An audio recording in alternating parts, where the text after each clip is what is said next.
the main reason it's still so high is because of Michael Saylor, who just announced this morning another 2.1 billion spent buying Bitcoin. That's 13.6 billion he's spent since November 1st.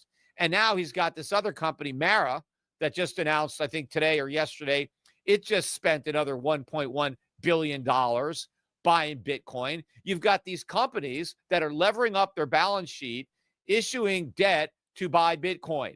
And again, the institutions that are lending them the money don't want to buy Bitcoin. They don't want to take the risk. They think they've got a freebie. They think they've got a free ride on Bitcoin by buying these convertible notes. They're hoping to cash in a big profit when either Mara or MicroStrategy shares go up, and they want to, sell with a big gain.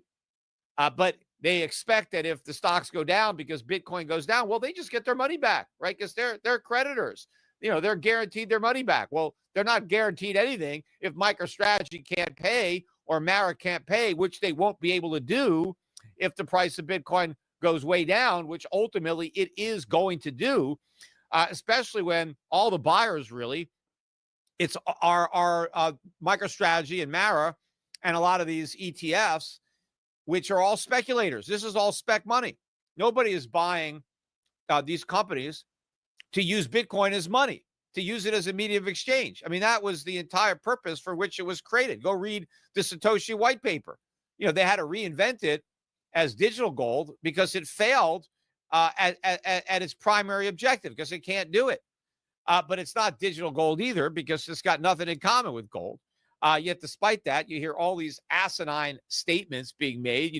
Michael Saylor now is advocating. I'm not making this up. I just heard the interview. He's saying that he wants the U.S. government to sell all of its gold, 100% of it, and buy 25% of the Bitcoin in the world, like all just bought up by the U.S. government. And he claims that if the U.S. government does this, it'll make gold worthless, will demonetize gold, and bankrupt all of our enemies who own gold. Well, first of all, if we're going to make gold worthless by selling it, how are we going to use it to buy 25% of the world's Bitcoin, right? So it doesn't even make any sense. But what good would it be to own 25% of the world's Bitcoin? I mean, it means nothing. He thinks, the U.S. is going to own the world. We're going to rule the world with 25% of nothing.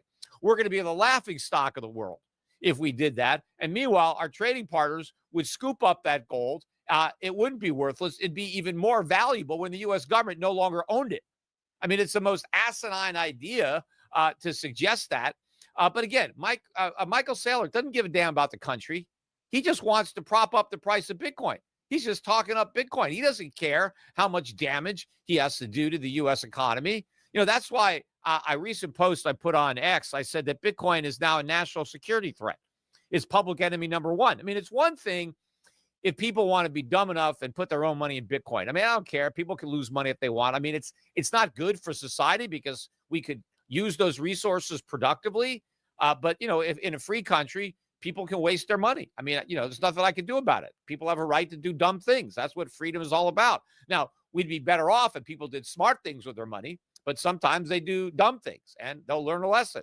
But it's a completely different ballgame when you're talking about government using the public money, where politicians have been bribed to go out and buy Bitcoin.